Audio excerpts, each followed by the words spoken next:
la nuit. Chantal Bally, bienvenue et merci de partager cette soirée avec nous. Voilà, nous sommes ce soir en compagnie du petit moine qui ne dort pas la nuit. J'ai nommé le père André-Marie, bénédictin, potier et poète. Il est aussi au service des petits et des blessés de la vie. Père André-Marie, bonsoir. Bonsoir Chantal, bonsoir aux éditeurs et puis bonsoir à notre invité commun. Et voilà, Gilbert Gaffa. Bonsoir Gilbert. Bonsoir. Il est un peu plus bronzé que moi, il vient d'Afrique, du Togo. Du Togo. Et Alors, il est animateur pastoral dans une grande école. Là. Je fais l'animation pastorale aussi, mais c'est pas dans l'établissement que je le fais, même si je suis investi sur le plan de l'accompagnement à l'éducation à la foi. J'ai un poste de conseiller principal d'éducation dans un établissement scolaire à Fontainebleau, collège et lycée Jeanne d'Arc Saint-Aspect.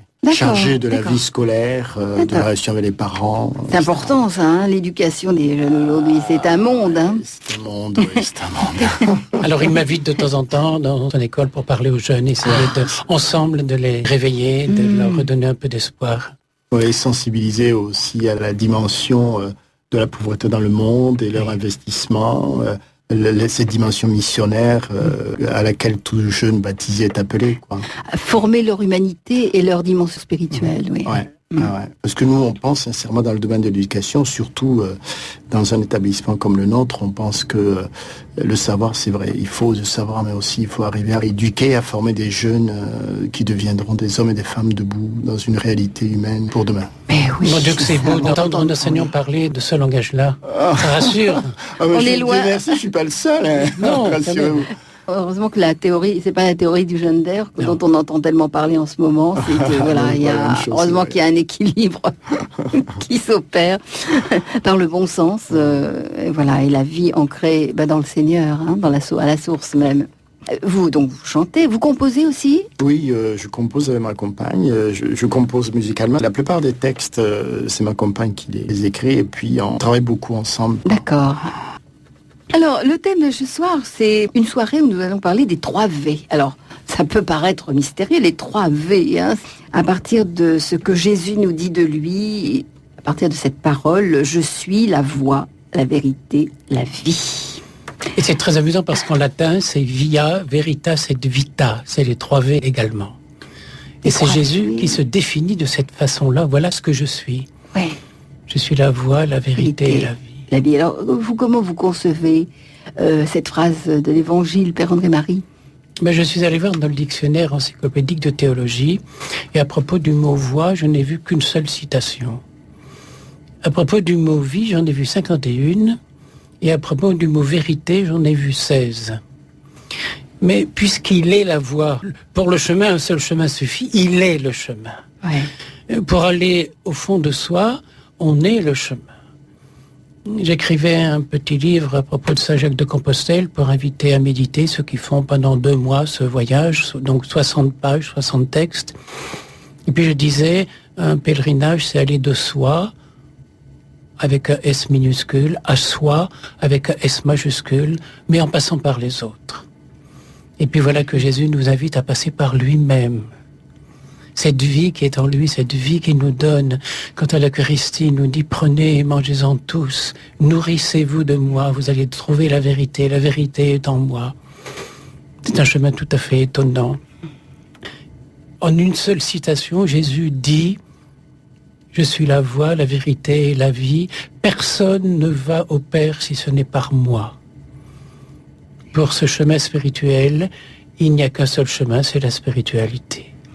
Il peut y avoir la culture, il peut y avoir la science, il peut y avoir la psychologie, tout ça c'est pas mal. Mais Jésus est le chemin. C'est normal. Il est la vérité, il est le Verbe de Dieu. Le mot qu'il prononce, il est la vérité. Il est la vie parce qu'il est engendré par le Père. C'est Michel-Ange qui disait, on ne peut obtenir de l'arbre que ce qui s'y trouve déjà. Et oui, bien sûr. En ce moment, c'est la récolte des fruits. Eh bien, un poirier ne va jamais donner une pomme. Et un poirier de telle espèce, Duchesse Angoulême, Bergamo d'Espérène, Pascrassan, Soldat laboureur, c'était toute mon enfance, ça, dans un jardin. Toutes, Eh bien, un poirier de telle espèce donne exactement des fleurs de telle espèce, des fruits de telle espèce. Et j'étais en train, la semaine dernière, de goûter des poires conférences sur le même arbre. 50 poires ont des goûts légèrement différents. Elles sont toutes uniques. Et c'est pourtant la poire de l'espèce conférence. Elles sont toutes uniques. C'est vraiment touchant. La création est vraiment... Le Seigneur a fait des choses... Voilà. Tout comme dans le bourgeon, uniques. se trouve déjà la branche, la fleur, la feuille et le fruit. Tout est question de foi, de certitude et de vie intérieure. À propos de la voie, du chemin, j'aimerais lire cette prière que Marie-Jeanne avait écrite dans les messages du cœur. Seigneur, toi qui es toute puissance de bien, viens nous chercher là où nous sommes. Permets-nous de nous mettre en chemin pour transformer le monde entier en vérité. Que de toutes tes forces et de toutes mes forces, je puisse être ta puissance d'amour. Pour que je puisse me mettre au travail, pour juguler le mot, afin que le royaume de Dieu et sa justice soient libérés. En face de cette prière de Marie-Jeanne, je pensais à cette prière de Jean de Bruyne, qui est ici à Radio Notre-Dame, un de nos amis. Eh oui, qui est... Que tu as connu, Gilbert. J'ai beaucoup entendu parler de lui, je ne l'ai jamais rencontré. C'est pourtant... un poète aussi. Ah oui, que je connais à travers ce qu'il a pu réaliser pour nous, les chanteurs et comédiens à l'église. Qui était quelqu'un d'important pour nous, Jean de Bruyne. Oui.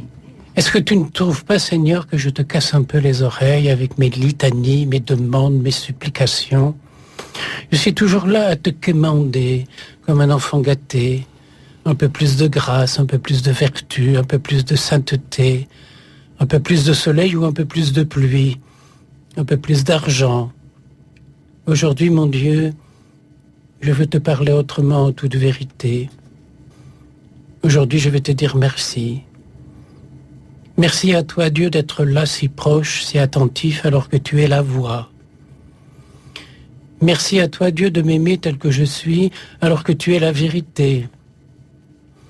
Merci à toi, Dieu, d'aimer jusqu'à en mourir, alors que tu es la vie. Merci à toi, Dieu, d'être tout simplement Dieu. Quand on connaît un peu Jean de Bruyne, c'est tout à fait son langage, sa simplicité, son génie, sa foi. Je suis la voie et la vérité. C'est par ces mots que Jésus s'identifie. Mais le chemin pour y accéder est un chemin parfois difficile et ardu. C'est le chemin de Jésus. C'est Krishnamurti qui ose dire « J'affirme que la vérité est un chemin sans chemin, qu'on ne peut atteindre par aucun chemin, quel qu'il soit. Étant illimité et inconditionnel, inapprochable par quelque voie que ce soit, la vérité ne peut être organisée puisqu'elle est la vie. La vérité est quelque chose de vivant. Elle n'est pas stable, stéréotypée, conforme à un modèle établi une fois pour toutes. Puisqu'elle est un chemin, à chaque tournant, l'horizon est différent. Et c'est Don Hilder Camara qui faisait remarquer que sur les chemins, il y a souvent des flaques d'eau dans lesquelles il y a de la boue, mais le ciel se reflète dans l'eau. On pourrait peut-être écouter Gilbert Gaffa. On n'attend que ça. On n'attend que ça. Alors, ce chant qui s'appelle « Je me mets à rêver », nous l'avons écrit et on était parti pas d'un principe, mais on s'est rendu compte qu'il est très, très, très important de croire en ses rêves. Martin Luther King, quand il avait écrit son fameux texte « I have a dream », personne ne pouvait penser à ce moment-là, pourtant c'est pas si loin que ça de nous, que des choses pourraient changer comme les choses ont changé aux États-Unis, notamment le fait simplement que Obama soit aujourd'hui président, était quelque chose d'inconcevable il y a 50 ans. Qui que nous soyons, il faut croire en ses rêves. Il avait la force de cette foi en nos rêves. À Noël, l'année dernière, on avait fait une émission intitulée « Noël ou la naïveté de Dieu ». Le rêve fou d'un Dieu pour son humanité. C'est beau, les rêves. Nous allons rêver ensemble.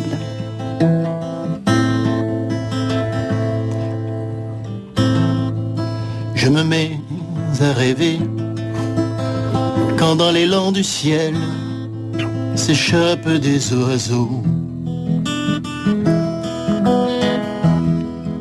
Et comme des baisers, et comme des caresses, la paix descend du ciel et touche notre terre dans son immensité.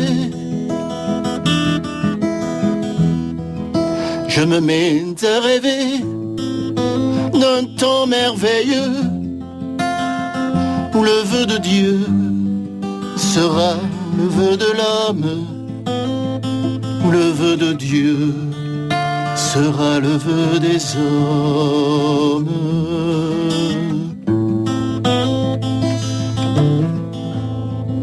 Je me mets à rêver au rouge des déserts quand la lumière apprend à mieux se regarder, à mieux te retrouver, et que la paix s'impose et touche notre terre dans sa diversité.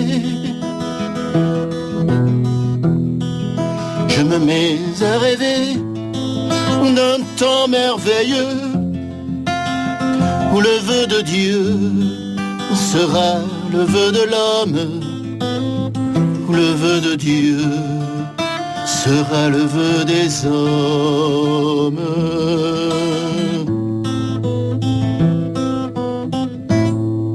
Je me mets à rêver quand s'ouvrent les silences aux mémoires qui dansent. Des mots pour pardonner, des mots au cœur léger. Enfin la paix se donne et touche notre terre dans son humanité. Je me mets à rêver d'un temps merveilleux où le vœu de Dieu sera le vœu de l'homme, où le vœu de Dieu sera le vœu des hommes.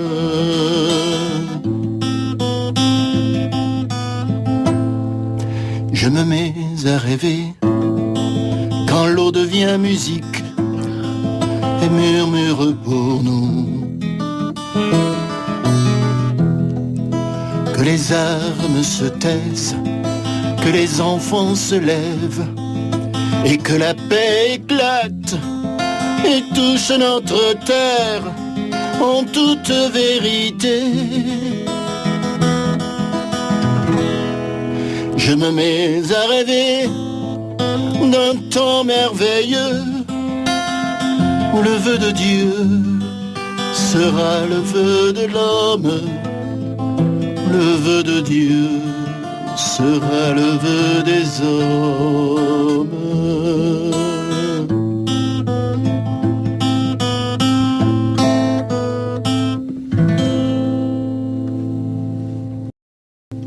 Merci Gilbert Gaffard. Ça, on en rêve que le vœu de Dieu devienne le vœu de l'homme. Mais quel chemin faut-il pour cela? Le chemin est long. Je crois que il faut faire confiance. Exactement. Non, sincèrement, je crois qu'il faut faire confiance à ce Dieu qui est amour. Il faut faire confiance à cette miséricorde de Dieu et se laisser porter. Je crois qu'à ce moment-là, nos actes un jour seront témoignages de ce Dieu vivant. Et on parle du chemin, de la vérité et de la vie, et du Togo. Tu es là ici maintenant pour nous chanter des paroles extraordinaires par ce chemin par lequel il t'a mené. Oui. Alors laissons-nous faire. Et à l'instant, je parlais d'Elder Camara qui disait que dans la boue, il y a le ciel qui se reflète, et toi tu chantais l'eau qui devient musique. Oui. On peut peut-être retrouver un couplet de ce, justement, quand l'eau devient musique. Pour Elder Camara, uniquement pour lui. Oui, exactement. Là, quand l'eau devient. Je me mets à rêver quand l'eau devient musique et murmure pour nous. Que les armes se taisent, que les enfants se lèvent et que la paix éclate et touche notre terre en toute vérité. Je me mets à rêver d'un temps merveilleux où le vœu de Dieu sera le vœu de l'homme, où le vœu de Dieu sera le vœu des hommes.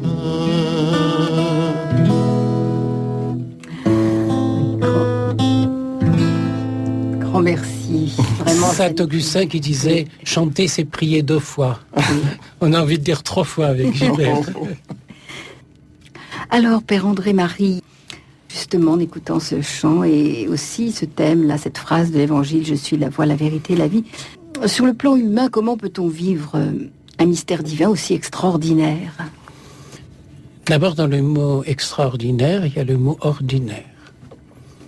Et à l'instant, je citais Eldar Camara qui disait que dans l'eau, dans la boue de l'eau, le ciel se reflète. Il n'y a rien de plus ordinaire que l'eau et la boue du chemin, et le ciel s'y reflète. On peut se poser la question de savoir à quel niveau cela se vit. Sans doute est-ce au niveau d'une forme de spiritualité. Mais il faudrait être bien clair, comme le dit justement Yvan Amar. La spiritualité n'est pas une solution qui pourrait marcher là où d'autres tentatives ont échoué. La spiritualité n'est pas la bonne solution après plusieurs échecs. Lorsqu'on a découvert que le matérialisme n'est pas la bonne solution, puisqu'il n'a pas d'avenir, il n'y a rien après lui, tout est périssable. Seule la spiritualité peut proposer quelque chose d'impérissable, quelque chose de véritable, un chemin de vie. Et tu sais très bien, Gilbert, que les jeunes ne s'y trompent pas à ça. On ne peut pas leur raconter d'histoire. Souvent, ils disent, mais c'est du vivant, c'est du vécu. Et ils ont envie de le vivre. Mais si c'est des élucubrations, ça ne passe pas. Quelque chose de véritablement, de vrai, il faut que ce soit quelque chose de simple. Lorsque ça démange à l'oreille droite, être simple, c'est ne pas faire le tour de sa tête avec le bras gauche pour aller se gratter là où ça ne démange pas. Et pourtant, dans la vie... Pourquoi faire simple quand on peut faire compliqué, hein? Alors tout le monde le voit, on fait un gros effort, mais ça ne sert à rien. Alors qu'être simple, c'est être dans la vérité. La vérité est toujours du côté de la simplicité. Cela fait penser à l'histoire de ce père jésuite perdu dans la campagne et qui arrête un paysan sur son tracteur et qui lui dit « Pourriez-vous m'indiquer le chemin pour aller là-bas ?» Et puis le paysan hésite, mais dit « Enfin, vous êtes de la région, vous êtes du pays, vous connaissez tous les chemins par ici. Je voudrais aller à tel endroit, vous pouvez m'indiquer le chemin ?» Et puis le paysan lui dit « Écoutez, non, c'est pas possible, vous êtes un père jésuite, c'est trop simple pour vous, c'est tout droit. Vous ne pouvez pas y arriver. » Alors, d'aller tout droit. Il ne faut pas dire du mal des jésuites. Hein. Ah, attention, Gilbert a une... Moi, j'ai été élevé par les jésuites. J'ai une certaine admiration pour les jésuites, même encore. Et vous la conservez. Donc, c'est sûr que c'est... J'ai beaucoup d'admiration pour eux, mais ils sont tellement cultivés. Pour eux, tout droit, c'est pas facile. La vérité, c'est l'un des noms que Jésus se donne à lui-même. Je suis la vérité. Il s'est donné plusieurs noms, la voie, je suis la vérité, je suis la vie. Il s'est aussi donné d'autres noms, je suis doux et je suis humble.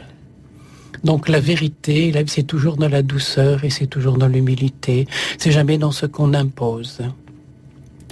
Si on veut regarder le monde avec ce regard du cœur doux et humble, comme Jésus, on s'aperçoit que nul ne peut être spectateur du monde puisqu'il en est une parcelle. Eh oui, on est participants, hein, tous, qu'on le veuille ou non. On suit le chemin, mais on est le chemin. Oui. Or, cette parcelle de toi est appelée à devenir le royaume de l'amour, bien que immergé dans l'océan du monde.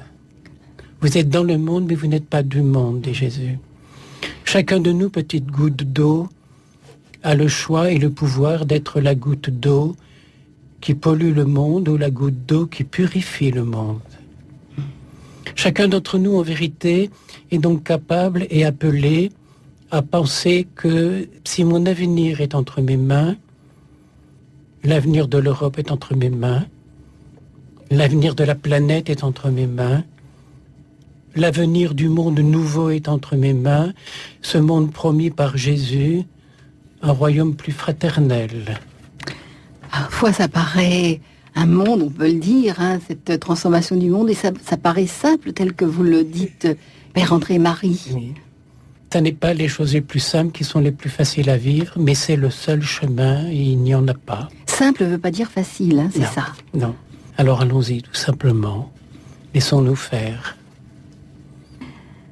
Y a-t-il une vérité de l'Ancien Testament qui s'opposerait au Nouveau Testament? Quand André Chouraqui a traduit la Bible de l'araméen ancien dans le français moderne, il a traduit le mot Nouveau Testament par le mot un pacte neuf, un nouveau contrat. Voilà, quelque chose de nouveau dans la vérité. Et c'est Saint Jean qui dit la parole de Jésus adressée à son Père, sanctifie-les dans la vérité. Ta parole est vérité. Et Jésus s'adresse en ces termes à son Père, alors qu'il est lui-même le Verbe de Dieu. Et il dit à son Père, ta parole est vérité. C'est parce qu'il est lui-même la parole de Dieu. Il est la parole faite chair. Et ils ne sont qu'un. Oui. Être à l'écoute de cette parole de vérité a été la recherche de tous les saints, à toutes les époques. Je pense au saint Staret Silouane de Latos, qui disait... Pour l'homme de vérité qui prie dans son cœur, le monde entier est son Église. Comme ça paraît simple. Ouais. Mais il n'y a que ceux qui ont vécu ces choses-là qui peuvent le dire avec autant de simplicité. La vérité nous rendra libres, est le titre qu'Olivier Clément a choisi pour présenter ses entretiens avec le patriarche œcuménique Bartholomé Ier. La rencontre entre les églises ne peut se faire que dans la vérité, à la rencontre commune d'un Jésus qui est lui-même la vérité personnifiée.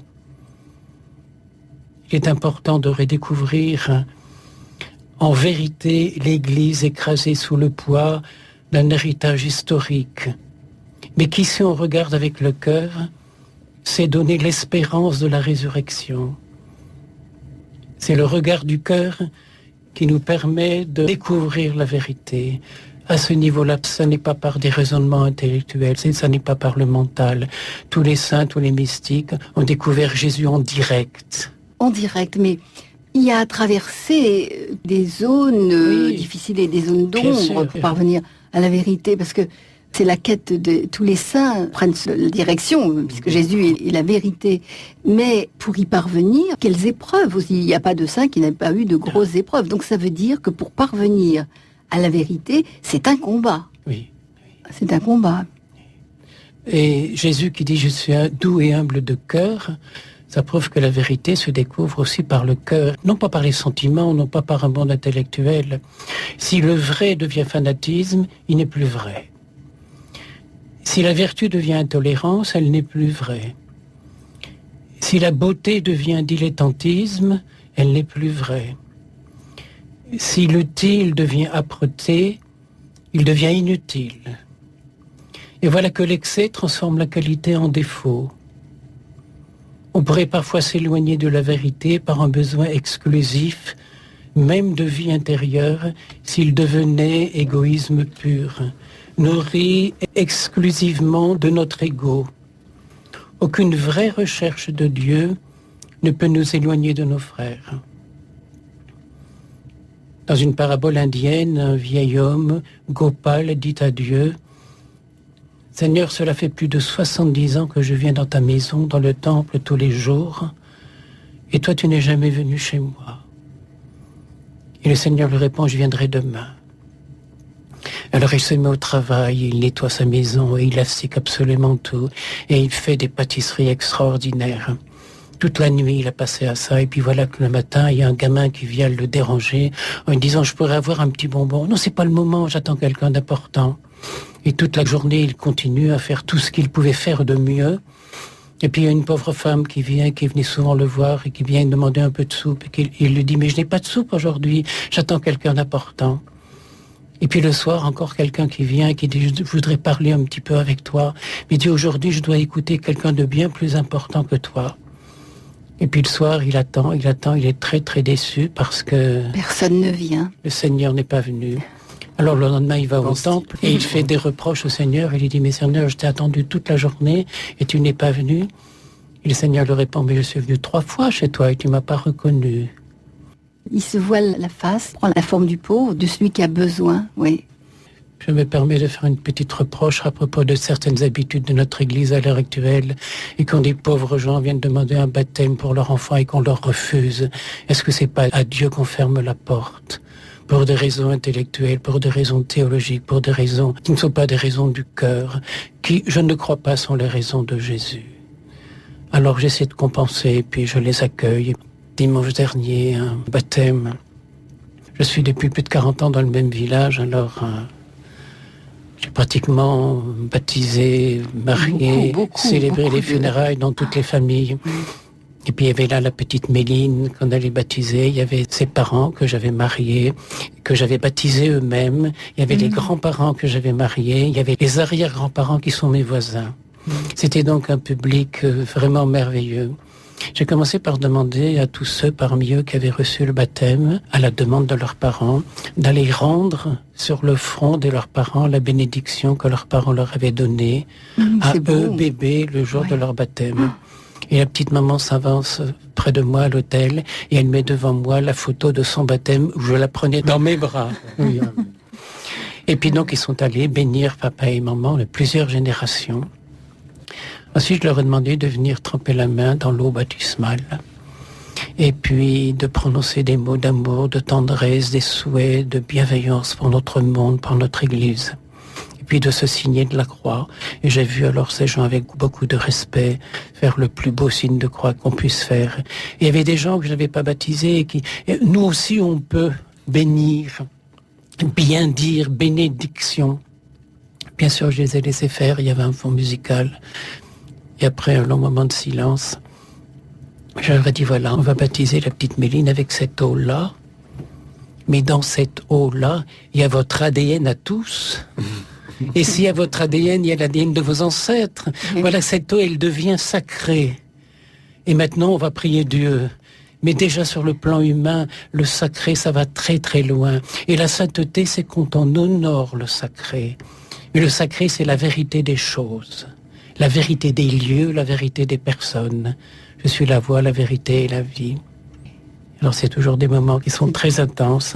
Et si quelquefois, et si trop souvent, et si de plus en plus souvent, les prêtres refusent les sacrements, moi je tente le bon Dieu. Je crois qu'il succombe à la tentation, lui. Père André-Marie, les traditions populaires ont-elles toujours été dans la vérité ? Parce que des fois on dit vox populi, vox dei. Oui. Ont-elles toujours été porteuses de vérité ? Sur son lit de mort, le grand psychologue Erich Fromm se tourne vers son ami Robert Fox et lui dit « Comment se fait-il que l'espèce humaine préfère la nécrophilie à la biophilie ?» Alors l'autre le regarde tout étonné et il continue « Autrement dit, l'amour de la mort à l'amour de la vie. Pourquoi notre civilisation prépare-t-elle tant de missiles destructeurs pour tuer la vie au lieu de fêter la vie ? Pourquoi le pouvoir sans partage est préféré à un pouvoir partagé ? Pourquoi les crédits financiers destructeurs d'espérance sont préférés aux économies engendreurs d'avenir ? Notre Église y a une part de responsabilité dans la mesure où après 12 siècles de foi, basée sur la résurrection, imagée par des millions d'œuvres d'art, exprimant l'exultation, la libération, elle s'est laissée piéger par une théologie de la rédemption au lieu de célébrer en première place la théologie de la création. Le psaume 104 chante « Toutes les œuvres de Dieu sont faites avec sagesse et par amour ». Il n'y a pas un chant qui dit que tes œuvres sont belles, que tes œuvres sont grandes. Seigneur, Seigneur, tu nous combles de joie, que tes œuvres sont belles, que tes œuvres sont grandes. Seigneur, Seigneur, tu nous combles de joie. Tout homme est une histoire sacrée. Oui. Et je célébrais à l'île de la Réunion dans un hôpital psychiatrique où au premier plan il y avait tous ces tordus dans des fauteuils roulants et les éducateurs et les infirmiers avaient chanté ce chant. Tout homme est une histoire sacrée. Et je leur ai demandé, je dis, est-ce que vous voulez bien rechanter ce refrain en regardant ceux qui sont là au premier plan? Parce que c'est pour eux que vous chantez. Vous croyez au divin qui est en eux. C'est ça la vérité de l'être, hein, que tes œuvres sont belles. Au-delà de l'apparence, c'est le secret du cœur tel que Dieu le voit. Je suis en train de faire à l'heure actuelle à Holt, au niveau de l'année du patrimoine, une exposition de sceaux anciens où j'ai présenté des sceaux d'abbayes, de monastères, d'évêques, de villes. Et il y a quantité de sceaux qui représentent le Christ en gloire, le Pantocrator, le Christ qui sort du tombeau, le Christ ressuscité. Des sceaux qui datent du XIIe, XIVe siècle. Il n'y en a aucun qui représente le Christ mort. Parce qu'à l'époque, on croyait en la théologie de la création et en la théologie de la résurrection, et non pas, comme depuis le jansénisme, uniquement à la théologie de la rédemption, le péché du monde que Jésus est venu effacer, pour lequel il a payé. Mais il a payé quoi et à qui? S'il avait payé à Dieu, c'est quoi ce monstre-là qui fait souffrir son fils et qui se dit quand il aura assez souffert, moi je vais avoir les nerfs qui seront calmés et je vais pardonner aux hommes? C'est un raisonnement qui n'est pas possible. C'est un raisonnement humain, ça. C'est un raisonnement humain, hein, et que trop d'humains ont eu depuis très peu de temps dans la tradition de l'Église. Mais pendant tous les siècles, les constructions des cathédrales, jamais on n'avait parlé comme cela. Il n'y a aucune cathédrale, pas plus à la cathédrale de Paris que celle d'Amiens, que celle de Beauvais, où il y a un crucifix sculpté dans la pierre. Ça ne se faisait pas. Et quand le vendredi saint, on montrait le Christ en croix, il était voilé d'un tissu violet, on le montrait et on le cachait aussitôt après. Cette théologie-là. Toute œuvre de Dieu, et nous ne serions pas par hasard une œuvre de Dieu, est une histoire sacrée. Bien sûr. Alors, Gilbert Caffa, qu'est-ce que vous pensez de cela? Tu chantes la vie, tu chantes pas la mort. Quand tu parles de ça, ça me fait tout à fait penser au chant du peuple de la création de Patrick Richard. Oui.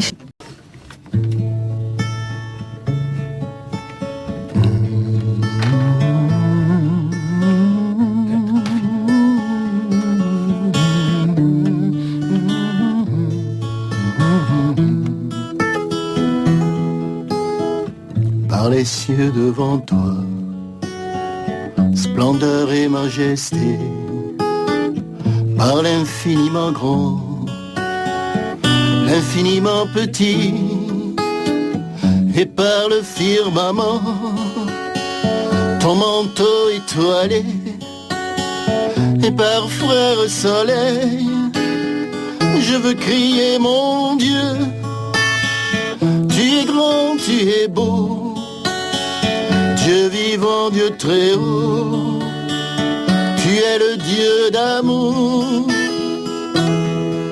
Mon Dieu, tu es grand, tu es beau, Dieu vivant, Dieu très haut, Dieu présent en toute création.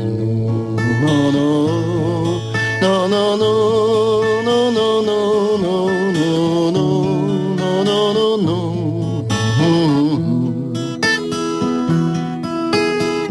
Par tous les océans et par toutes les mers, par tous les continents et par l'eau des rivières, par le feu qui te dit comme un buisson ardent, et par l'aile du vent, je veux crier mon Dieu, tu es grand, tu es beau, Dieu vivant, Dieu très haut, tu es le Dieu d'amour. Mon Dieu, tu es grand, tu es beau, Dieu vivant, Dieu très haut, Dieu présent en toute création.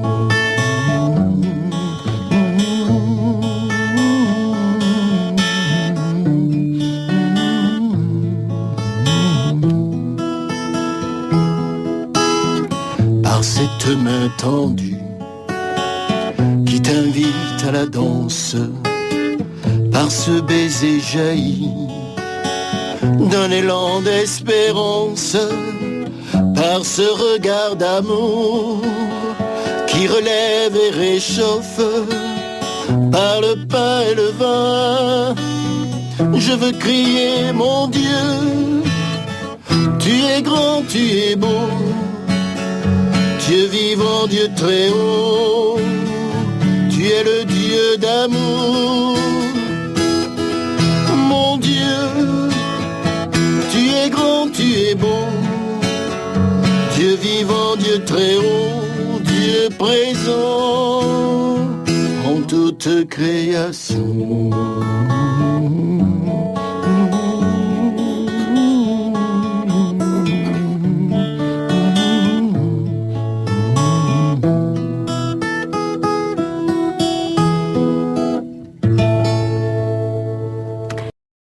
Bien, merci Gilbert. C'est vraiment un chant au cœur de l'Église. Ça fait partie de ces chants qui sont porteurs, qui traversent le temps, qui parlent de vie. Tu dis qu'ils traversent le temps, ça me fait penser à Maître Eckhart, ce dominicain du XIIe siècle, qui à son époque a été pris pour un hérétique, alors qu'à l'heure actuelle, tous les grands maîtres spirituels le citent, et qui disait « Chaque créature est une parole, un livre ouvert qui nous parle de Dieu. » Si toute créature est parole de Dieu, n'en faisons-nous pas nous-mêmes un peu partie? Et le Dalai Lama lui insistait encore davantage en disant « Prends soin de tes pensées, parce qu'elles deviendront des mots. Prends soin de tes mots, parce qu'ils deviendront tes actions. Prends soin de tes actions, parce qu'elles deviendront tes habitudes. Prends soin de tes habitudes, parce qu'elles formeront ton caractère. Prends soin de ton caractère parce qu'il façonnera ton destin et ton destin sera ta vie. » Et il a ajouté « Il n'y a pas de religion plus grande que la vérité. » Et Jésus dit « Je suis la vérité. » Ce sont tous des gens qui ont vécu à l'intérieur d'eux, de leur vie intérieure, ce mystère-là, et ils le disent avec une telle simplicité, on dirait qu'ils ne le font pas exprès, on dirait que ça déborde d'eux, ça vient comme ça tout seul. Ça coule. Et à chaque fois que j'ai entendu Patrick chanter cette chanson, il y avait un silence à chaque fois, un silence vrai, parce que chacun se sent partie prenante. Père André-Marie, où se situe le petit moine, justement, qui ne dort pas la nuit par rapport aux prières? Qu'il soit vrai ou qu'il ne soit pas tout à fait vrai. Alors surtout dans ce texte, ne voyez aucune moquerie à propos de la prière, parce qu'un moine c'est fait pour ça, mais il faut aussi regarder la réalité des choses. Notre petit moine qui ne dormait pas la nuit priait. Il priait la nuit pour ses frères les hommes, parce qu'un moine c'est fait pour ça. Il était toujours là comme un veilleur et il pensait à eux. Bien sûr, parmi eux, il y en avait qui ne priaient pas de la bonne façon. Et pourtant, toutes ces façons, si elles n'étaient pas absolument remarquables, n'en étaient peut-être pas moins respectables. Même si elles n'étaient pas toujours vraies. Alors il se mit à avoir envie, pour te faire gagner du temps, Seigneur, de prévoir un classement aux prières, pour leur permettre d'arriver plus tôt à leur destination finale.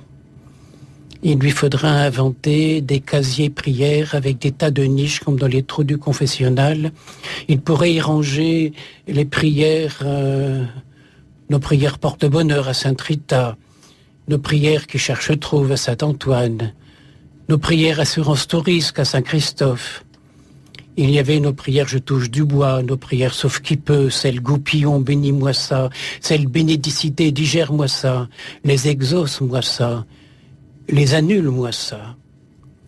Il se mit à ranger les prières avec toute l'attention et le respect dû à la fois à ceux qui les exprimaient et à celui à qui elles s'adressaient. On comprend que né dans une étable avec un père charpentier, on n'est pas préparé à tant de relations sociales, à tant d'interlocuteurs variés.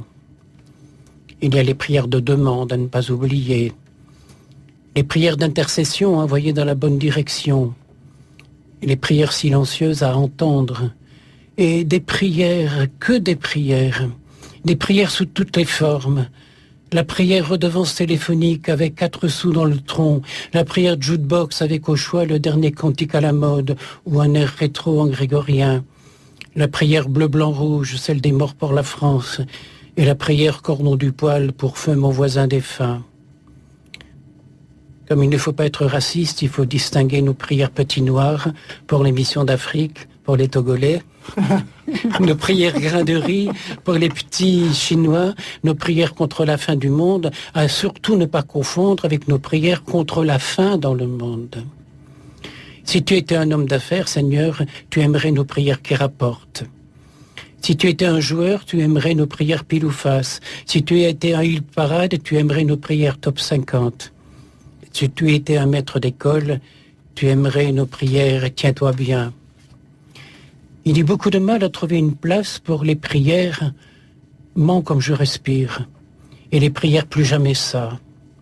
Ce n'est pas qu'il nous a pensé que tu t'ennuies à écouter nos prières, mais à classer nos prières catalogues, nos prières collections en forme de listing, nos prières assiettes anglaises, nos prières « ça peut toujours servir », nos prières « je te raconte pas », et toutes nos positions de prière, et nos prières de délation, celles d'information, celles de délectation et de dérision, de prières de trahison, de réquisition, d'incantation, de subversion, celles d'action, de politisation et de dépolitisation, et nos prières de protestation. Te restait-il encore le temps d'avoir envie de dire, comme du temps de la Genèse, Dieu vit que cela était beau, c'était du temps où la mer dansait le long des golfes clairs, la prière alors était écologique.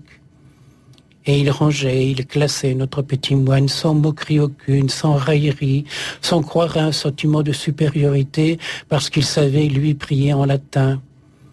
Il y avait les prières des pauvres, à ne pas confondre avec les pauvres prières. Les prières d'humilité et les prières humiliantes. Les prières terre à terre et les prières terre à ciel. Les prières de componction et les prières d'adoration, d'onction, de méditation et d'oraison. Elles doivent te déranger, Seigneur, les prières à tendance politique. Elles doivent te démanger, Seigneur, les prières contre les boutons du bébé. Et que faire des prières satisfaites, de celles à satisfaire et de celles insatisfaisables? Pour celles-là, le problème était de les classer. Si on les garde au paradis insatisfaites, on ne croira plus à la puissance de Dieu. Si on les classe retour à l'envoyeur, je plains le facteur. Parmi les prières inclassables se trouvait la prière des travailleurs. La première était prier en travaillant. Mais les chômeurs s'y opposaient, et nous alors on ne peut plus prier là-dedans. Ils proposaient travailler c'est prier. Mais les syndicats s'y opposaient, on ne va tout de même pas transformer nos usines en églises. Il y avait les prières inexaucables. Celle du paysan qui voulait absolument du beau temps pour sa moisson, alors que son voisin voulait absolument de la pluie pour ses pommes de terre. Celle des aumôniers militaires qui, de chaque côté de la frontière, bénissaient au nom du même amour, du même Dieu, les armées qui volaient la victoire plus que la paix. Mais tout cela n'était rien en comparaison des prières religions. Elles étaient toutes belles, tout à ta plus grande gloire. Elles s'adressaient toutes à toi, mais elles provenaient de religions différentes. Il y avait celle des protestants, celle des catholiques, celle des protestants luthériens, celle des protestants calvinistes, celle des orthodoxes de tous les rites, celle des israélites, celle des musulmans, celle des intégristes de toutes ces religions et celle des gens d'avant-garde de toutes ces religions. Toutes te reconnaissaient comme un Dieu, mais habillé de façon différente. Comment arrives-tu, Seigneur, à garder ton sérieux dans tout cela? Et les cierges sans prière, mais avec de la monnaie, et même les cierges volés sans payer. Les prières urgentes, les prières, j'ai tout mon temps. Les prières, c'est dans sa paroisse qu'il faut prier. Et les prières extorquées dans la paroisse d'à côté. Les prières des psaumes de louange et celles des psaumes d'imprécation. Il y avait aussi les imprécations des psaumes du XXe siècle. Ces genres de psaumes-là étaient plutôt récités par les chauffeurs au cours des milliards d'heures perdues dans les bouchons parisiens. Notre petit moine refusa ces prières-là, estimant qu'elles étaient plutôt adressées aux volatiles de faction au coin des rues et qui, les bras ouverts, avaient dû être confondus avec les bras en croix. Il y avait la prière du pistonné, je veux la première place au paradis, celle de l'intellectuel sans faute d'orthographe ni de syntaxe. La prière post-restante, on ne sait plus à quel saint se vouer. La prière de première classe, avec au début un « au nom du Père » et un « Amen » à la fin. La prière de seconde classe, avec simplement un « ainsi soit-il ». Et la prière sans classe du tout. C'est parmi celles-là qu'il rangea la prière de l'ivrogne, qui, les yeux fixés au calvaire, répétait sans cesse ta dernière parole sur la croix, Seigneur, si haut, j'ai soif. La prière du clochard au bout de l'église qui entend toutes les messes, la prière du croque-mort qui assiste à tous les enterrements, la prière du sacristain qui remplit les bénitiers et éteint les cierges et surveille les saints. Une toute petite prière vint attirer son attention. Il ne savait pas s'il y avait une faute d'orthographe ou si elle venait d'un original, si elle venait d'un hérétique qui prétendait changer la foi ou d'un jouisseur épicurien qui ne respectait rien. Aucune de ces solutions ne semblant être satisfaite, elle devait provenir d'un saint ou d'un enfant. Que ta volonté soit faite. La fête qui nous réjouit le cœur. Celle-là valait toutes les autres prières. Ce n'était pas « Parle Seigneur, ton serviteur écoute », ni « Écoute Seigneur, ton serviteur te parle ». C'était une histoire d'amour dite avec humour. C'était une histoire humaine adressée à un Dieu. Il en était de même de toutes les demandes du Pater. Tout était aussi difficile à caser, que ton nom soit sanctifié. On ne pouvait tout de même pas les ranger ou les mélanger avec tous les sacrés noms de Dieu qui traînaient dans tous les coins. Que ton règne vienne peut-être. Mais s'il devait venir tout de suite et à mes dépens, peut-être pourrait-on jouer les prolongations. C'est la raison pour laquelle le petit moine s'endormit. Merci, Père André-Marie. Je voulais dire quelque chose par rapport à la prière. Bon, j'ai été appelé à faire des animations pour des enfants de 10, 11, 12 ans sur la dimension de la prière. Alors, je me suis creusé la tête et puis il y a eu une idée et je suis parti par ce biais-là. J'ai réalisé, on me l'a rappelé après, que c'était une méthode qui a été utilisée par Monseigneur le cardinal Marty à l'époque. Oui.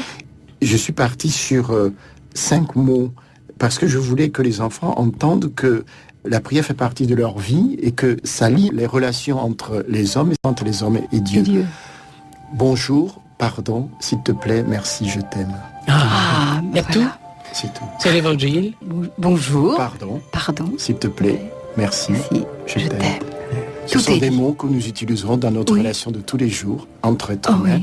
Les vérités premières. Voilà. Tout à fait. Grand merci à tous les deux, Père André-Marie et Gilbert Gaffa.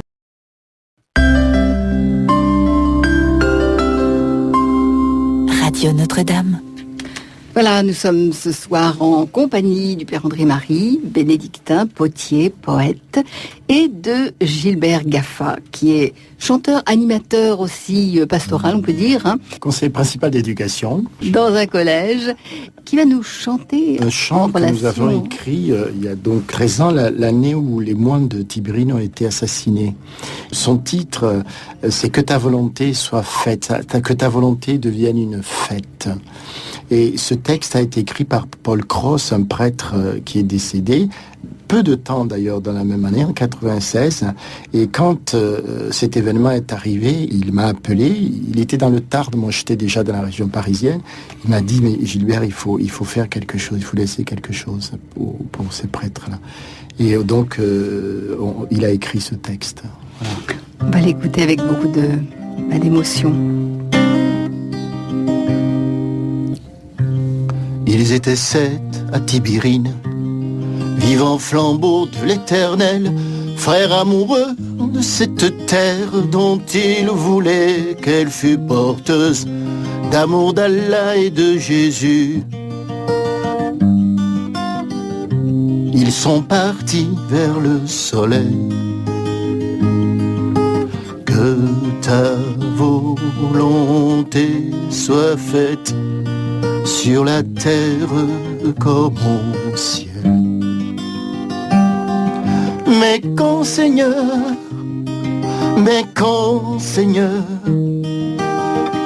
ta volonté deviendra faite.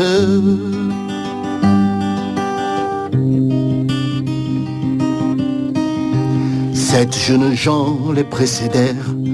Ils affrontaient un roi cruel. Ils n'avaient pas d'armes de guerre. Leur seul rempart était leur foi. Ils se donnèrent avec ivresse, joyeux d'aller vers le Seigneur. Que ta volonté soit faite sur la terre comme au ciel. Mais quand Seigneur,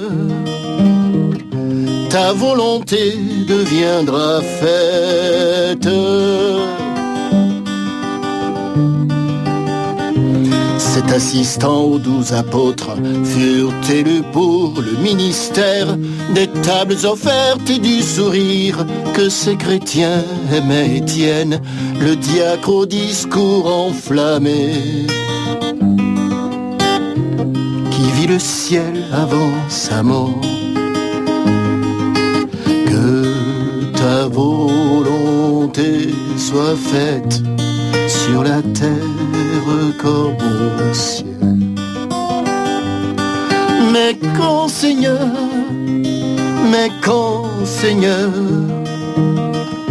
ta volonté deviendra faite.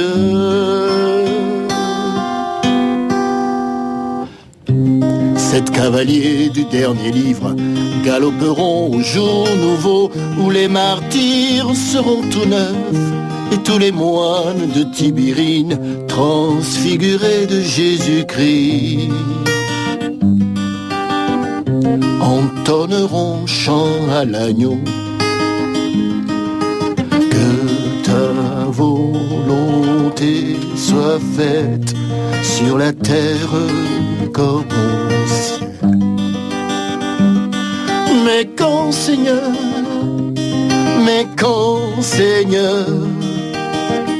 ta volonté deviendra faite. Oui, mais quand Seigneur,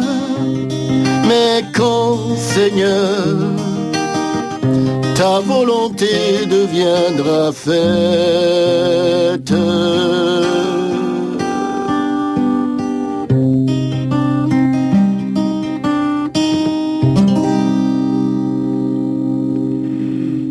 Merci Gilbert Gaffa. Ce dernier accord de guitare qui fait résonner la fête. Tu sais que quand une corde de la guitare vibre, les autres vibrent en harmonique. Et c'est ça la vérité. C'est quand on a la vérité en soi, les autres ont envie d'être vrais à leur tour. Là, ça ajuste, ça s'accorde. Oui, la justesse, oui. Oui. On parle des 3 V ce soir, à partir de cette phrase de l'Évangile, cette phrase que nous dit Jésus à propos de lui-même. Je suis la voie, la vérité et la vie. En entendant ces paroles, la notion du temps, qu'en penser, passé, présent, avenir, cette notion est-elle vraie face à ce que nous dit Jésus là, de lui-même ? Cette division de la vie en passé, présent et futur est une pure construction mentale. En définitive, une illusion. Le passé, le présent et le futur sont des formes de pensée, des abstractions. Montrez-moi le passé. Montrez-moi l'avenir. On ne peut se rappeler du passé que dans le présent, maintenant. Ce que vous vous rappelez C'est en fait un effort de mémoire qui ramène virtuellement un événement dépassé et que vous introduisez artificiellement dans le présent. La seule chose qui est réelle, donc qui est vraie, c'est le présent. Tout le reste n'est pas conforme à la vérité. La vitalité de notre cœur, de notre corps, ce qu'on appelle la vie, ne s'ancre que dans le présent. On est responsable de la vie qu'en assumant la responsabilité au présent. Il est le seul espace du vivant, et de ce fait, il est la seule vérité. Seul Dieu a sur le temps un regard infini et éternel. Le « je suis » en nous n'est pas changé par le temps. Le « je suis » chez un enfant n'est pas débile et sénile chez un vieillard. Il est. Je ne suis ni mes pensées, ni mes émotions, ni mes perceptions sensorielles, ni mes expériences. Je ne suis pas le contenu de ma vie, je suis la vie. Et c'est dans le concret de cette vérité que je peux rencontrer celui qui a dit « Je suis la vérité et la vie ». La condition humaine n'est pas immergée, mais limitée dans la pensée. Elle est encore moins limitée par le temps. Le passé et l'avenir ne sont pas l'un a cessé d'être, l'autre n'est pas encore. Quand on est au présent, ce ne peut être qu'en cessant d'être, disait saint Augustin, puisqu'il devient aussitôt le passé. Le présent, quand on en prend conscience, il devient déjà du passé. Mais André Comte-Sponville affirme le contraire. Le présent ne m'a jamais fait défaut. Je suis là et je n'ai jamais cessé d'y disparaître. Depuis que je suis né, je n'ai jamais quitté le présent un seul instant. Le présent ne m'a jamais quitté. J'ai constaté que tout fuyait ou s'enfuyait, sauf le présent, en qui tout fuit et qui demeure. C'est pas des jeux de mots, c'est vraiment la réalité. Quand je mourrai, je cesserai d'être, mais le temps continuera. Et c'est cette phrase de Ronsard, « Le temps s'en va, madame, le temps s'en va. Le temps s'en va, hélas, madame. Le temps, non. Mais nous en allons. » Le présent ne finit pas d'être présent. Il est puisqu'il ne cesse de continuer. Il est difficile de s'établir dans la vérité. Les jours passent, mais le présent, lui, reste là. Il est le seul là de l'être. L'espoir, le souvenir n'existent l'un et l'autre qu'au présent. Le souvenir qui n'est plus présent, c'est un oubli. Un espoir qui n'existe plus, ce n'est plus un espoir, c'est une déception. Seul le présent existe vraiment. Tout ce qui existe est présent. Et l'éternité n'est pas le contraire du temps, ni même son devenir. C'est le toujours présent de ce qui dure et change. Et Comte-Sponville ajoute, en posant cette question, dont il donne une admirable réponse, « Avez-vous déjà quitté le temps ?» Non, bien sûr. Vous n'avez donc jamais quitté l'éternité ? Mais alors, à quoi bon attendre ou espérer ? Vous êtes déjà dans le royaume, l'éternité c'est maintenant. Réponse géniale pour quelqu'un qui se dit incroyant. Il semble que la vraie incroyance intelligente, poussée à fond, offre des raisonnements extraordinaires. Et c'est encore lui qui dit que la vérité du temps, ce n'est pas s'amputer de sa mémoire, ni de la durée, bien au contraire, c'est vivre au présent, mais sans être attaché au piquet. La vérité du temps, ça paraît un peu complexe. C'est ce que nous vivons. Oui, oui. Et justement, il n'y a pas de... C'est quand cet éternel présent, nous évoquions à travers le chant de Gilbert, les moines de Tibérine. Ils sont présents là. Il n'y a pas entre le visible, invisible, présent, éternel présent. Ils sont présents. Et le fait de les évoquer, Ils sont là. Ils sont là. Ah, tout à fait. Et rien que de prononcer leur nom. Oui, bien sûr. Cette notion d'éternité, il y a un chant qu'on avait écrit, ils ont marché, et quand je présente ce chant, je parle du peuple de Dieu en marche, et je dis que tous ceux qui nous ont précédés sont avec nous dans la mesure où nous, aujourd'hui, nous sommes leur raison d'avoir existé. Et oui. Voilà. Tous ceux, depuis Abraham, qui sont rentrés dans cette marche du peuple de Dieu, nous sommes leur raison. Et nous ne faisons qu'un. Il n'y a plus de temps. Nous sommes un tout. Ça résonne tout à fait avec les paroles du Père André-Marie. Alors on va peut-être l'écouter. Un chant que nous avons écrit sur le temps et on va le prendre. Hors du temps qui court. Et pour la petite histoire, le Togo a été une colonie allemande. Et il y a pas si longtemps que ça, il y avait des personnes âgées de chez nous qui parlaient encore l'allemand. Un ami prêtre qui était allé là-bas avec nous, il a eu à converser en allemand, donc avec des anciens qui ne parlaient pas français. Bon. Et il a posé une question, il a dit, mais je suis venu une fois en Europe, mais les gens courent partout, Et il a fini en disant, mais ils ne savent pas que le temps existe pour qu'on le prenne. Mais c'est beau. C'est beau.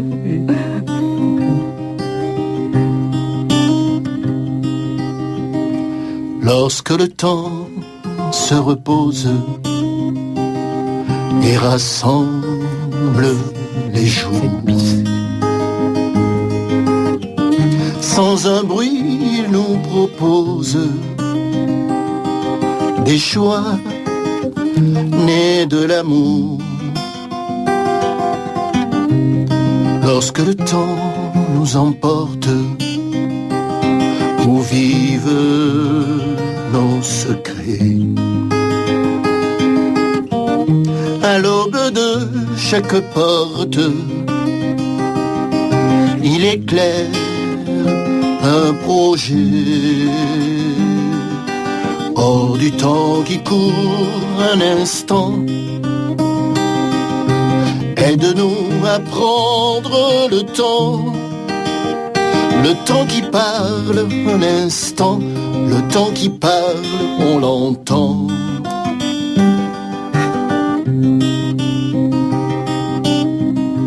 Lorsque le temps se décompte sur les doigts de nos cœurs, il offre d'autres rencontres, des mots venus d'ailleurs. Lorsque le temps nous retrouve dans l'appel du Seigneur, même le silence bouge, alors naît le meilleur. Hors du temps qui court un instant, aide-nous à prendre le temps qui parle un instant, le temps qui parle, on l'entend.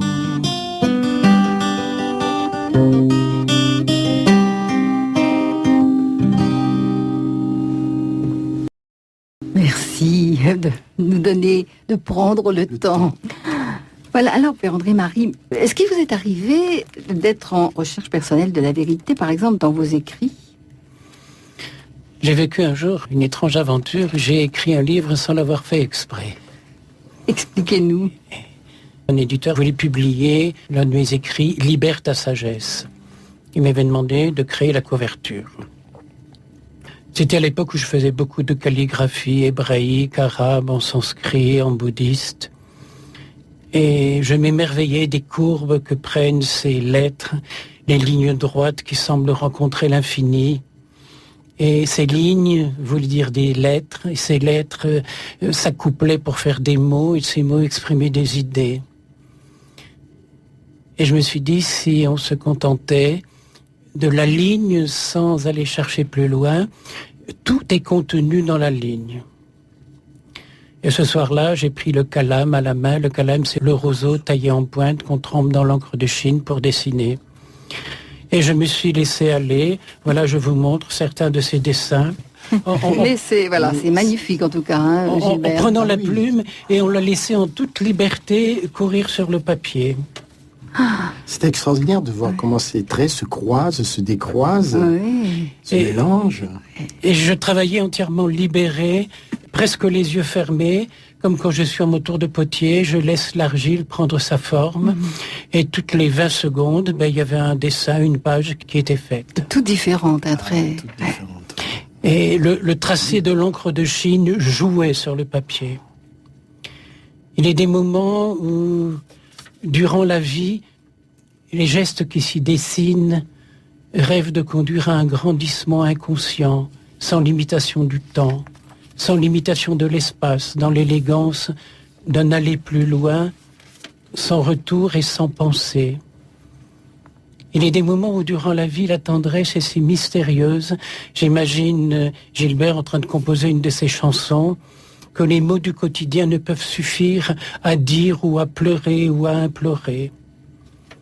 Et voilà qu'au bout d'une heure et demie, plus de 75 pages étaient couvertes d'arabesques, chacune mystérieuse recherche de ma vérité intérieure, qui s'exprimait dans le silence des lignes, noires sur le papier blanc. Comme l'encre de Chine met du temps à sécher, les feuilles couvraient la table, et puis couvraient le sol, et couvraient la table voisine. Et voilà qu'arrive le moment douloureux, où parmi ces 70 dessins, il faut en choisir un, qui sera la couverture du livre, « Libère ta sagesse ». J'avais vraiment l'impression d'avoir libéré la vérité en moi. Mais que faire des 74 autres ?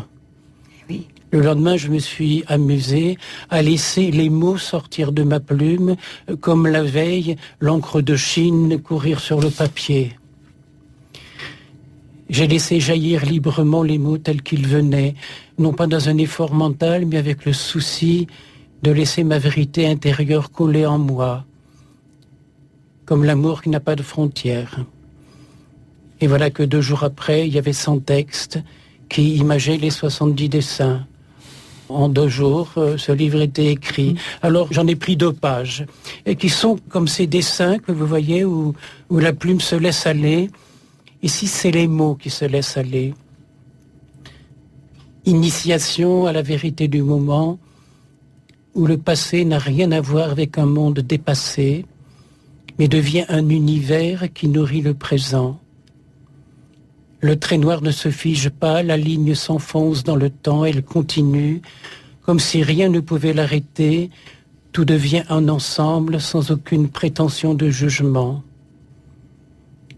La page était blanche il y a un instant, alors où était donc ce graphisme ? C'est comme l'enfant qui dit à sa mère « Maman, j'étais où avant toi ?» Et puis une autre page « Réapprendre comme si on n'avait jamais su, apprendre comme si on avait tout oublié, être là comme si l'instant d'après n'existerait jamais, et pourtant avec cette certitude qu'il sera, car aujourd'hui engendre déjà demain. » Négation du superfétatoire pour une oblation à l'humilité, à la simplicité, à la docilité, à la vérité d'être simplement là. Et puis en fermant les yeux, eh bien voilà, ce livre, j'ai pas fait exprès de l'écrire. Il a jailli des profondeurs de l'être. Je l'ai intitulé hologramme, parce que l'hologramme, eh bien, c'est par exemple quand on vous fait une prise de sang, on a une image de ce qu'est le corps tout entier. Quand on étudie l'ADN, on a une image de ce qu'est notre histoire de vie et l'histoire de nos parents et de nos grands-parents. La partie qui explique le tout. Et notre petite vérité à nous, si on la reçoit dans son cœur et dans son être, c'est la vérité de Dieu. C'est l'énorme vérité avec un V majuscule. Mais il faut se laisser aller. Pour ça, c'est pas le mental qui peut nous apporter quelque chose. Quand Gilbert compose une chanson, c'est pas dans sa tête, c'est dans tout son être. Et quand on le voit chanter, il chante avec lui qui est si grand, plus grand que moi, je l'appelle mon petit. Avec humour. Mais le mental peut bloquer aussi, parfois. Est-ce que ça n'arrive pas par moment ? Quand on écrit ou quand on compose, c'est vrai que le mental peut bloquer. Il faut vraiment accepter de se vider la tête. Oui. Je travaille souvent à partir des textes. Moi. Bon. Et c'est vrai que je me laisse imprégner par le texte. Je crois que tout texte a un rythme. Oui. Il faut, à un moment donné, laisser le texte nous donner le rythme. Moi, en tout cas, c'est ce que la je fais. musique. Je laisse le texte me donner son rythme, Oui. et après, tout doucement, il y a une mélodie qui Mais- apparaît dessus. Bon, après, on retravaille. tout. Tu l'habilles, le texte. Voilà. Je sens que chaque texte qu'on m'a proposé avait un rythme. Et puis, il faut se donner le temps et laisser le texte nous donner son rythme. Après, le reste vient. Et c'est là où il y a une harmonie entre... Qui se crée. J'ai écrit un livre intitulé « Musique en toi la vie ». Quand on laisse les événements de notre vie s'habiller justement de cette vie intérieure, et alors ça devient une harmonie, se mettre en harmonie par rapport à soi, par rapport aux autres, par rapport à la vie et par rapport à la vérité de la vie. Mais je crois que c'est dans une forme de laisser aller Oui, c'est et vrai. pas de Il faut se laisser tension. aller. Enfin, il faut éviter la tension, parce que cette tension ne peut pas apporter ce qui va aider à cette construction. Oui, elle bloque au contraire la vie. Mhm. Et quand ça vient, après ça vient tout seul. Alors là, on va écouter à nouveau Gilbert Gaffa. C'est pour la vie que tu donnes.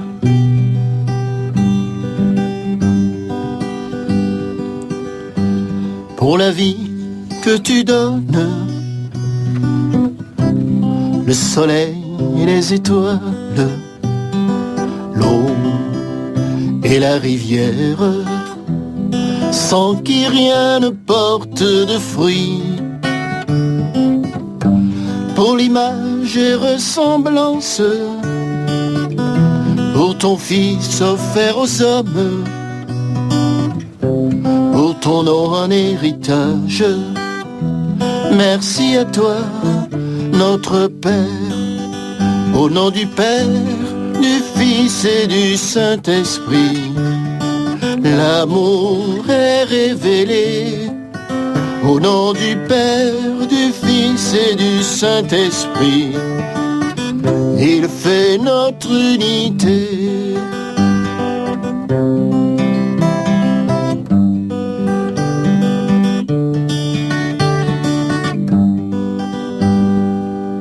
Pour ta venue au monde, les signes donnés à l'homme, pour ton évangile qui est source de vérité,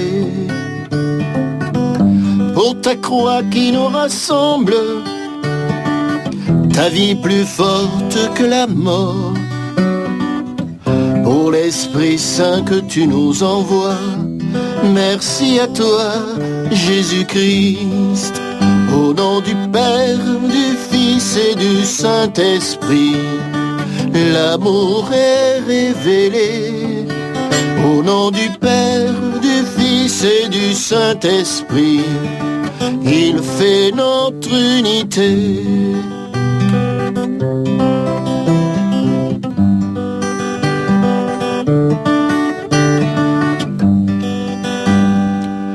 Pour la joie que tu donnes, la vie naissante dans nos cœurs, la force qui nous anime et qui fait de nous des témoins. Pour la foi qui nous habite et la communion dans l'amour, l'unité dans le royaume. Merci à toi, Esprit Saint, au nom du Père, du Fils et du Saint-Esprit. L'amour est révélé au nom du Père, du Fils et du Saint-Esprit. Il fait notre unité.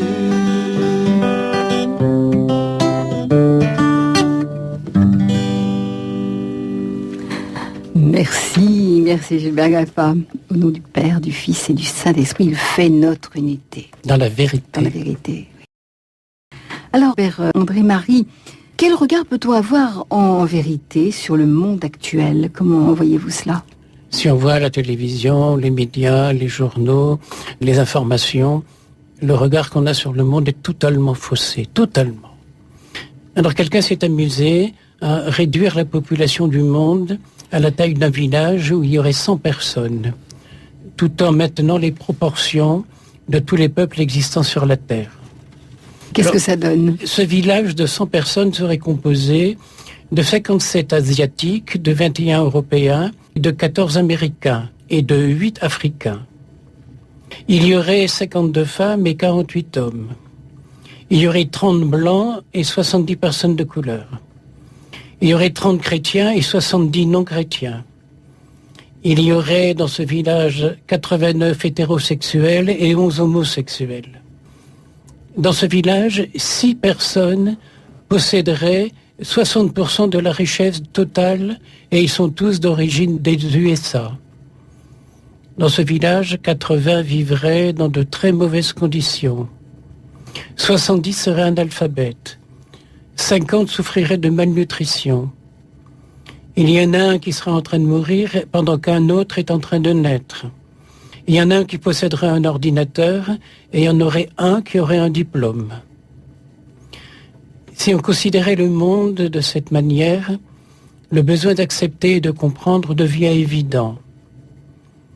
Si vous vous êtes levé ce matin en bonne santé, vous êtes plus chanceux que le million de personnes qui ne verront jamais la semaine prochaine. Si vous n'avez jamais été dans le danger d'une bataille, la solitude, de l'emprisonnement, de l'agonie, de la torture, de l'étau de la faim, vous êtes mieux que 50 millions de personnes vivant dans le monde. Ça, c'est la réalité d'un regard porté sur notre humanité. Si vous pouvez aller à l'église sans peur d'être menacé, torturé ou tué, vous avez plus de chances que 3 milliards de personnes dans le monde. Si vous avez de la nourriture dans votre frigo, des habits sur le dos, un toit sur votre tête et un endroit pour dormir, vous êtes plus riche que 75% des habitants de la Terre. Si dans le même temps vous avez de l'argent à la banque, dans votre portefeuille ou de la monnaie dans une petite boîte, vous faites partie des 8% des privilégiés du monde. Souvent, quand je parle à des enfants et je leur dis « Vous avez un peu d'argent de poche ?» Ben, oui, bien sûr. Je dis « Vous croyez que c'est si sûr que ça ?» Vous faites partie des 8% des privilégiés du monde. Si vos parents sont encore vivants ou toujours mariés, vous êtes une personne réellement rare. Si quelqu'un vous a envoyé ce message, vous devez le recevoir avec une double bénédiction parce que quelqu'un a pensé à vous, alors qu'il y a des tas de gens à qui jamais personne ne pense. Et le monde dans lequel on vit est un monde de grande solitude. Tous ceux qui ont vécu pour personne et pour rien. Je pense à ce chant « Rien ne saurait m'empêcher que je t'aime, ni l'amour, ni n'importe quoi ». Alors, quelle relation voyez-vous, Père André-Marie, entre la vérité et la conscience ? On peut considérer 2 formes de vérité. Il y a la vérité instrumentale et la vérité finale. La science se prête à n'importe quelle application. La conscience, non. L'intelligence se plie à n'importe quelle combinaison. La sagesse, non. Le pouvoir peut n'importe quoi. La maîtrise de soi, non. À chaque fois, c'est la vérité de l'être qui est en cause. L'argent se prête à tous les usages, mais l'honnêteté, non. L'énergie se prête à tous les usages, mais la charité, non. La force peut servir à n'importe quelle fin, mais non pas la violence, qui est la force de la justice. Et il ne peut servir que la justice. Et la justice est la plus belle et la plus noble expression de la vérité. La justice, la vraie, c'est la vérité. Et c'est Gandhi qui disait « La justice est la vérité des actes ». La justice, la première des vertus, et je rappelle que vérité vient du mot vertu, sans laquelle les autres perdent leur valeur et même se changent en défaut. À quoi servirait-il de pratiquer la charité si l'on ne pratique pas d'abord la justice ? La justice est l'évidence de la bonté. La justice maintient chaque chose à sa place et chaque chose est bonne en son temps et en son lieu. C'est cela la vérité. Je pense à l'un des décrets du Concile qui avait autorisé de traduire les textes latins en langage vernaculaire, en langage populaire. Mais il précisait que cette traduction était autorisée par un évêque pour un lieu et une époque donnée. J'en prends un exemple. Le paradis se dit en latin locum refrigerei, l'endroit où il fait frais, parce que ces textes ont été écrits en Mésopotamie, en Afrique. Alors le paradis, c'est un endroit où il fait frais. Mais si vous allez annoncer au pôle Nord que le paradis, c'est un endroit où il fait froid, vous n'aurez pas On ne beaucoup va pas le de clients. recevoir de la même façon. Et de même que cette traduction est autorisée pour une époque donnée, parce que le langage évolue. Mais oui, bien sûr. Hein, donc il y a une vérité psychologique. Et c'est Lanza del Vasto qui va jusqu'à dire « La douleur est bonne et vraie à son heure pour la purification, et même la mort est bonne à son heure pour la délivrance. Rien n'est vain, rien n'est vil, rien n'est faux, rien n'est sale, rien n'est mauvais que le désordre. Car même une poubelle est nécessaire sous l'évier de la cuisine. » Merci Père André Marie. Alors une petite dernière chanson. Ce chant, pour rejoindre cette notion de vérité, le texte, nous l'avons écrit donc Dominique et moi, inspiré d'un petit livre qui a été écrit par le père Alphonse Coenan, prêtre béninois, et qui s'appelle Rendez-vous d'amour, de vérité et de paix. Alors on en écoute quelques mesures. Rendez-vous d'amour et de vérité. Repas d'un jour, repas d'éternité. C'est toi le Messie, le pain rompu pour ma vie.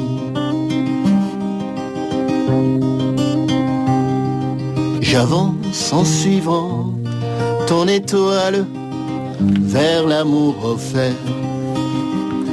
Un amour parlant toutes les langues.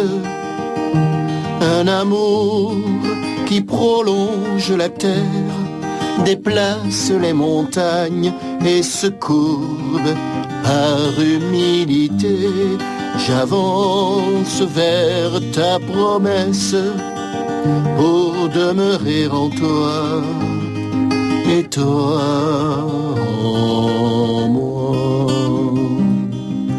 Rendez-vous d'amour et de vérité. Repas d'un jour, repas d'éternité. C'est toi le Messie, le pain rompu pour ma vie. Merci Père André Marie. Merci Gilbert Gaffa. On peut imaginer en nous un petit coin où la vérité viendrait se nicher. Il y a quelques années, j'écrivais dans un livre intitulé « Écoute, petit soleil ». J'écrivais « Écoute, petit soleil du fond de moi ». Comme les musiciens qui accordent leur guitare, accorde-toi à la vérité. Laisse-la s'harmoniser dans chacun de tes actes, à la beauté inhérente à toute créature. Mets-toi à son diapason, à son rythme, à son tempo, tout en gardant l'humble liberté de rester toi-même. Pourquoi, alors que tu es d'accord sur l'essentiel, laisserais-tu de petits détails porter atteinte à la vérité? Ce sont souvent de petites habitudes de penser et de faire qui nous lient et empêchent un progrès vers la vérité qu'elles écornent. Apprends à aimer les détails. Ils te seront des marches, des chemins escarpés pour atteindre la vérité éternelle. Et à cette écoute du petit soleil au fond de moi, Jean-Pierre Bonsirvin a répondu en disant à sa façon « N'écoute pas, petit soleil du fond de toi. La vérité, petit soleil, est dans ta lumière et dans ton éclat. Les nuages n'ont pas d'avenir, pas d'espoir, aucune issue réelle. Ils n'ont pour eux que le temps éphémère de voiler ta brillance. Jamais ils ne parviendront à éclipser la vérité. Tu es au-dessus d'eux, petit soleil, et quelle que soit la couleur d'un ciel de nuages, il ne parvient toujours, petit soleil de vérité. J'aime ta nuit, parce qu'elle est partage. J'aime tes larmes, elles sont de joie, quand d'avoir trop pleuré, tu nous émerveilles du mystère d'un arc-en-ciel. Écoute, petit soleil de vérité au fond de moi, car c'est ton cœur qui bat. Et à comparaison de ce texte, je pourrais vous en lire un autre et qui vient, mais je vous dirai plus tard de qui il vient. Le jour où je me suis senti aimé pour de vrai et en vérité, j'ai compris qu'en toutes circonstances, j'étais à la bonne place au bon moment. Et alors j'ai pu me relaxer. Aujourd'hui, je sais que cela s'appelle l'estime de soi. Le jour où je me suis aimé en vérité et pour de vrai, j'ai pu percevoir que mon anxiété et ma souffrance émotionnelle n'étaient rien d'autre qu'un signal quand je vais contre mes convictions. Aujourd'hui, je sais que cela s'appelle l'authenticité. Le jour où je me suis aimé pour de vrai et en toute vérité, j'ai essayé de vouloir une vie différente. Et j'ai commencé à voir que tout ce qui m'arrive contribue à ma croissance personnelle. Aujourd'hui, je sais que cela s'appelle la maturité. Avant de continuer la lecture de ce texte, j'ai envie de vous dire de qui il est. C'est de Charlie Chaplin. Et il continue, « Le jour où je me suis aimé pour de vrai et en vérité, j'ai commencé à percevoir l'abus dans le fait de forcer une situation ou une personne dans le seul but d'obtenir ce que je veux, sachant très bien que ni la personne ni moi-même ne sommes prêts et que ce n'est pas le moment. Aujourd'hui, je sais que cela s'appelle le respect. Le jour où je me suis aimé pour de vrai, j'ai commencé à me libérer de tout ce qui ne m'était pas salutaire, personne, situation, tout ce qui baissait mon énergie. Au début, ma raison appelait cela l'égoïsme. Aujourd'hui, je sais que cela s'appelle l'amour. Le jour où je me suis aimé pour de vrai et en vérité, j'ai cessé d'avoir peur du temps libre et j'ai arrêté de faire de grands plans. J'ai abandonné les méga-projets du futur. Aujourd'hui, je fais ce qui est correct, ce que j'aime, quand cela me plaît et à mon rythme. Aujourd'hui, je sais que cela s'appelle la simplicité. Le jour où je me suis aimé pour de vrai, j'ai cessé de chercher toujours à avoir raison, et je me suis rendu compte de toutes les fois où je me suis trompé. Aujourd'hui, j'ai découvert l'humilité. Le jour où je me suis aimé pour de vrai, j'ai cessé de revivre le passé et de me préoccuper de l'avenir. Aujourd'hui, je vis au présent, là où toute ma vie se passe. Aujourd'hui, je vis une seule journée à la fois, une minute à la fois, un instant à la fois. Cela s'appelle la plénitude. Le jour où je me suis aimé pour de vrai, j'ai compris que ma tête pouvait me tromper et me décevoir. Mais si je la mets au service de mon cœur, elle est devenue un allié très précieux. Tout ceci est du savoir-vivre.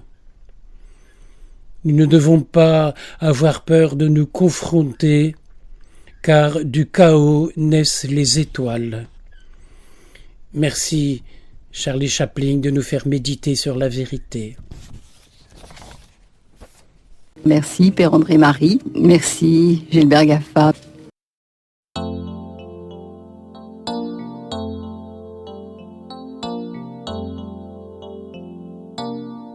Elle sort du puits, mais en cachette, d'une justice débordée, impopulaire, mais sans une dette. La vérité ne paye jamais. Lorsqu'elle est nue, elle fait scandale. Tous les tartuffes circulaient victime des canons et des balles, la vérité ne meurt jamais. La vérité nous rendra libres, en vérité. La vérité nous rendra libres, libres d'aimer. La vérité nous rendra libres, en vérité. La vérité nous rendra libres, libres d'aimer. Elle doute, elle n'est jamais en vogue. La vérité est un pavé dans le marigot des démagogues. Elle vous fait même un pied de nez. Paraît qu'elle n'est pas bonne à dire. Les concernés peuvent se fâcher. Elle parle au meilleur et au pire. La vérité ne ment jamais. La vérité nous rendra libres, en vérité. La vérité nous rendra libres, libres d'aimer. La vérité nous rendra libres, en vérité. La vérité nous rendra libres, libres d'aimer. Elle se méfie des certitudes, belle et toujours démaquillée. Dans l'ordre juste, aride et rude, sous la plume et non sous l'épée. Quand elle provoque les Pilates, alors elle se fait crucifier. Elle ressuscite en toute hâte, la vérité ne meurt jamais. La vérité nous rendra libres, en vérité. La vérité nous rendra libres, libres d'aimer. La vérité nous rendra libres, en vérité. La vérité nous rendra libres, libres d'aimer.